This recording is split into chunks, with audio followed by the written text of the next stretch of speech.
പുതിയ പിള്ളേർ എന്നാ കളിയാന്ന്. വിരാട് കോഹ്ലി ഇല്ല, രോഹിത് ശർമ്മയില്ല, അശ്വിനില്ല. എന്നാ സംഭവിക്കും നോക്കിക്കൊണ്ടിരിക്കുവായിരുന്നു നമ്മുടെ ഇന്ത്യക്കാരല്ല. എന്നാൽ പിള്ളേർ ഇംഗ്ലണ്ടിനെ വീട്ടിൽ കയറി അടിച്ചു എന്ന് പറഞ്ഞിരിക്കുന്നു. മനോഹരമായ അടിയെന്ന് പറഞ്ഞിരിക്കുന്നു. ഏകദേശം 4.45 റൺ റേറ്റിലാണ് പിള്ളേർ കളിച്ചത്. എന്നാലും ബെൻ സ്റ്റോക്കെ ഈ ബോളിംഗ് ലൈനപ്പ് വെച്ചിട്ടെ നീ ബോൾ ചെയ്യാൻ എടുത്ത തീരുമാനം എന്തായാലും മനോഹരം എന്ന് പറഞ്ഞിരിക്കുന്നു. നല്ല തീരുമാനം എന്ന് പറഞ്ഞിരിക്കുന്നു. എന്തായാലും ബെൻ സ്റ്റോക്കും മക്കളും വിചാരിച്ച് ഇന്ത്യ ഏതായാലും ഒരു 200 റൺസിനകത്ത് എറിഞ്ഞ് ഒതുക്കാൻ കേട്ടോ. ഇവർ ഇത്രയേ ഉള്ളൂ. പുതിയ പിള്ളേരാണല്ലോ, കളിക്കാനൊന്നും അറിയത്തില്ല. പുതിയ പിള്ളേരാണെന്ന് എത്ര കളിക്കാൻ. പുതിയ പിള്ളേരിൽ എറിഞ്ഞ് ഒതുക്കാന്ന് പറഞ്ഞു വന്നത്. അതാണ് ജയ്സ്വാളും കെ എൽ രാഹുലും കൂടെ ചേർന്ന് സൂപ്പർ ഇന്നിങ്സ് കളിച്ചു എന്ന് പറഞ്ഞു. ഏകദേശം 92 റൺസിന്റെ ഓപ്പണിംഗ് പാർട്ണർഷിപ്പ് എന്ന് പറഞ്ഞിരിക്കുന്നു.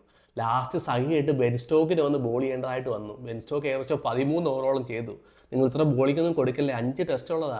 ബെൻ സ്റ്റോക്ക് ചിലപ്പോൾ മൂലയിൽ ഇരിക്കേണ്ട അവസ്ഥ വരും. 10-35 വയസ്സുണ്ടെന്നേ ആ ചെറുക്കന്. നിങ്ങൾ ബോളർമാർ കുറച്ചുകൂടെ ഒക്കെ ഉത്തരവാദിത്തം കാണിക്കണം കേട്ടോ. കംപ്ലീറ്റ് ഡോമിനേഷൻ എന്ന് പറഞ്ഞിരിക്കുന്നു ഇന്ത്യയുടെ. നോക്കുകയാണെങ്കിൽ ഫസ്റ്റ് സെഷൻ വളരെ ഡിഫിക്കൽട്ട് ആയിരിക്കും. ഫസ്റ്റ് ഒരു 10-15 ഓവർ എന്തായാലും വളരെ ഡിഫിക്കൽട്ട് ആയിരിക്കും. ചെറിയ രീതിയിൽ സീമും ഒക്കെ കിട്ടും. എന്നാൽ അതിനെ മനോഹരമായിട്ട് ഹാൻഡിൽ ചെയ്തു ഇന്ത്യയുടെ ബാറ്റർമാരെന്ന് പറഞ്ഞിരിക്കുന്നു. പിന്നെ ശുഭ്മാൻ ഗില്ല്, ഇന്ത്യയുടെ പ്രിൻസ് കിങ്. അഡ്ലേഡിൽ 2014 ക്യാപ്റ്റനായിട്ട് അരങ്ങേറി 115 റൺസ് എടുത്തു. എന്നാൽ പ്രിൻസ് പറയുക 115 പോരാ, 127 റൺസ് എടുത്ത് നോട്ട് ഔട്ട് ആയിട്ട് നിൽക്കുമെന്ന് പറഞ്ഞിരിക്കുന്നു. എല്ലാ വിമർശനങ്ങൾക്കുള്ള മറുപടി ഗില്ല് തൻ്റെ ബാറ്റിൽ നിന്ന് കൊടുത്തു എന്ന് പറഞ്ഞിരിക്കുന്നു. സേന കൺട്രിയിലെ ഫസ്റ്റ് 100 അതാ നോക്കി കണ്ടത്. സേന കൺട്രിയിലെ ഫസ്റ്റ് 100 ആണ് ശുഭ്മാൻ ഗില്ലിൻ്റെ. സത്യം പറഞ്ഞാൽ ഒരു ക്രൂഷ്യൽ സ്റ്റേജിലാണ് ഗില്ല് അവിടെ ബാറ്റ് ചെയ്യാൻ വരുന്നത്. 92-ൽ 2 വിക്കറ്റ് പോകുന്നു. എന്നാൽ ഗില്ലും ജയ്സ്വാളും കൂടെ ചേർന്ന ഒരു പാർട്ണർഷിപ്പ് ഇന്ത്യയെ കരക്കെത്തിച്ചെന്ന് പറഞ്ഞിരിക്കുന്നു. ഇംഗ്ലണ്ടിനെ തേച്ചൊട്ടിച്ച് ഒരു മൂല വെച്ചെന്ന് പറഞ്ഞിരിക്കുന്നു. ആ ഒരു പാർട്ണർഷിപ്പ് 138 റൺസിന്റെ പാർട്ണർഷിപ്പാണ് ഗില്ലും ജയ്സ്വാളും കൂടെ ചേർന്ന് അവിടെ നേടിയത്. ഏകദേശം 4.45 റൺസിന്റെ റൺ റേറ്റിൽ അവർ കളിച്ചത്. സൂപ്പർ ഇന്നിങ്സ് കാഴ്ചവെക്കുന്നു ശുഭ്മാൻ ഗില്ല്. എന്നാ മനോഹരമായിട്ടാണ് പുള്ളി കളിക്കുന്നത്. കവർ ഡ്രൈവ് കളിക്കുന്നു, സ്ക്വയർ കട്ട് കളിക്കുന്നു, സ്ട്രേറ്റ് ഡ്രൈവ് കളിക്കുന്നു. സൂപ്പർ ഇന്നിങ്സ് എന്ന് പറഞ്ഞിരിക്കുന്നു. ഒരു രക്ഷയില്ല. ക്യാപ്റ്റൻ മുമ്പിൽ നിന്ന് നയിച്ചു എന്ന് പറഞ്ഞിരിക്കുന്നു. ക്രൂഷ്യൽ സ്റ്റേജിൽ ക്യാപ്റ്റൻ മുമ്പിൽ നിന്ന് നയിച്ചു. Not out 127 runs. സൂപ്പർ. നാളെ ഒരു നല്ലൊരു പെർഫോമൻസ് കാഴ്ചവെക്കാൻ ശുഭ്മാൻ ഗില്ലിന് കഴിയട്ടെ എന്ന് പറഞ്ഞിരിക്കുന്നു. പിന്നെ ജയ്സ്വാള് ഒരു രക്ഷയില്ല. ചെറുക്കൻ വന്ന് അഴിഞ്ഞാടിയിട്ട് പോയെന്ന് പറഞ്ഞിരിക്കുന്നു. ചെറുക്കൻ ഇംഗ്ലീഷുകാരെന്ന് പറഞ്ഞാൽ കണ്ണെടുത്താൽ കണ്ടുകൂടാ. പണ്ട് നമ്മുടെ രാജ്യത്തെ വന്ന് കൈയടക്കിയതില്ലേ. ഇംഗ്ലണ്ടുകാരെന്ന് പറഞ്ഞാൽ കണ്ണെടുത്താൽ കണ്ടുകൂടാ ചെറുക്കന്. മൊത്തത്തിൽ 5 ഹാഫ് സെഞ്ചുറി ഉണ്ട്. അതിൽ 3 ഹാഫ് സെഞ്ചുറി ഇംഗ്ലണ്ടിനെതിരെയാണ്. അത് 2 200 നേടിയിട്ടുണ്ട് ഇംഗ്ലണ്ടിനെതിരെ. ഇംഗ്ലണ്ട് എന്ന് പറഞ്ഞ ചെറുക്കന് കണ്ണെടുത്താൽ കണ്ടുകൂടാ. എല്ലാത്തിനെയും വാരി പറക്കി അടിച്ചു എന്ന് പറഞ്ഞിരിക്കുന്നു. Super innings. ഒറ്റ ഒരു ബൗണ്ടറി ലെഗ് സൈഡിൽ അടിച്ചില്ല, എല്ലാം ഓഫ് സൈഡിൽ കളിച്ചു എന്ന് പറഞ്ഞിരിക്കുന്നു. സൂപ്പർ. ഒരു 6 അടിച്ചു ഓഫ് സൈഡിൽ. മനോഹരമായ ഇന്നിങ്സ് കാഴ്ചവെച്ച് പറഞ്ഞിരിക്കുന്നു. അടിച്ച് ഒതുക്കി എന്ന് പറഞ്ഞിരിക്കുന്നു ഇംഗ്ലണ്ട് ബോളർമാരെ. അതുപോലത്തെ ഒരു പെർഫോമൻസ് കാഴ്ചവെക്കും. ചെറുക്കന് കൈ വയ്യായിരുന്നു, അല്ലെങ്കിൽ ചെറുക്കൻ 200 എടുത്തിട്ടേ പോകത്തുള്ളായിരുന്നു. സൂപ്പർ പെർഫോമൻസ് ജയ്സ്വാൾ, ഒരു രക്ഷയില്ല. പിന്നെ ഇന്ത്യയുടെ വൈസ് ക്യാപ്റ്റൻ ഋഷഭ് പന്ത് കിടന്നടിക്കുന്നു, ഓടി അടിക്കുന്നു, ചാടി അടിക്കുന്നു. പുള്ളിയുടെ സ്റ്റൈലിലും അത് സൂപ്പർ ഇന്നിങ്സ് കാഴ്ചവെച്ചെന്ന് പറഞ്ഞിരിക്കുന്നു. ബെൻ സ്റ്റോക്കിന്റെ തലയുടെ മണ്ടയിൽ കൂടെ ഒരു ഷോട്ട് കൊടുത്തു. ബെൻ സ്റ്റോക്ക് വായും പൊളിച്ച് നിൽക്കുന്നുണ്ട്. പിന്നെ അവസാനത്തെ ഓവറിൽ, കളി തീരാൻ പോകുന്ന അവസാനത്തെ ഓവറിൽ 2ാമത്തെ ബോളാന്ന് തോന്നുന്നു, ഇറങ്ങി ഒരു അടി അടിക്കുന്നുണ്ട് ലെഗ് സൈഡിൽ ക്രിസ് വോക്സിനെ. സമ്മതിച്ചു കൊടുത്തിരിക്കുന്നു. ലാസ്റ്റ് ഓവറാന്ന് നോക്കണം, കളി അവസാനിക്കാൻ പോകുന്നു. ആ ഒരു മെന്റാലിറ്റി നോക്കിക്കോണേ. എടുത്ത് ലെഗ് സൈഡിൽ തൂക്കി വെച്ച്. പിന്നെ ശുഭ്മാൻ ഗില്ലിന് അവിടെ പോയി പറയേണ്ടതായിട്ട് വന്നു.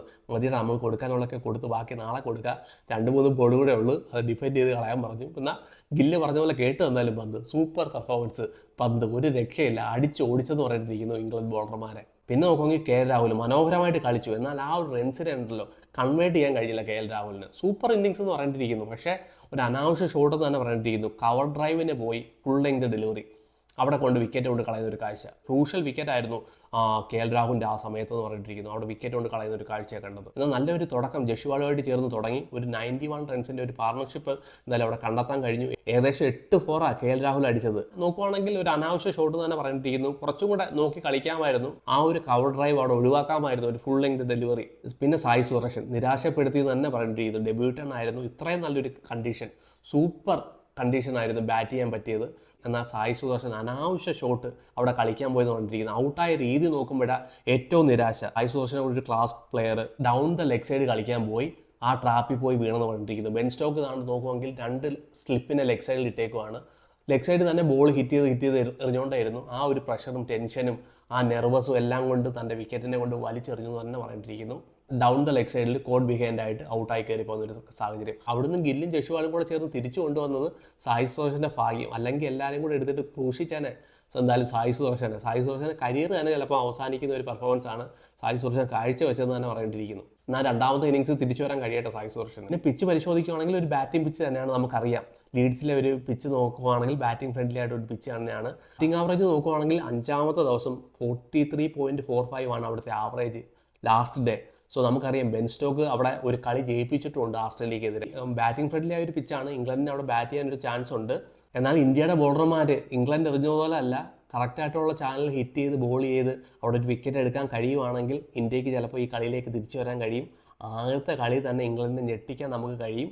സോ എന്തായാലും ഈ കളി എന്നാലും തോക്കത്തിൽ നിന്ന് ഏകദേശം ഉറപ്പായി. ഒന്നീ ഡ്രോ അല്ലെങ്കിൽ ഇന്ത്യ അവിടെ നിന്ന് ജയിച്ച് കയറണം. നാളെ നോക്കുവാണെങ്കിൽ ഇന്ത്യയുടെ ബാറ്റിംഗ് ലൈനപ്പ് എല്ലാം കൂടി ചേർന്ന് ഒരു 500 റൺസ് കണ്ടെത്താൻ കഴിയട്ടെ. പിന്നെ ഇന്ത്യയുടെ ബോളർമാർക്ക് ആദ്യമേ തന്നെ സ്ട്രൈക്ക് ചെയ്യാൻ കഴിയട്ടെ, അവർ നിർണായക വിക്കറ്റൊക്കെ എടുക്കാൻ കഴിയട്ടെ. എന്നാൽ ഈസി ആയിട്ട് ആദ്യത്തെ ഒരു വിജയം നമുക്ക് എന്നാലും ഇംഗ്ലണ്ടിൽ നേടാൻ കഴിയുമെന്ന് തന്നെയാണ് പ്രതീക്ഷിക്കുന്നത്.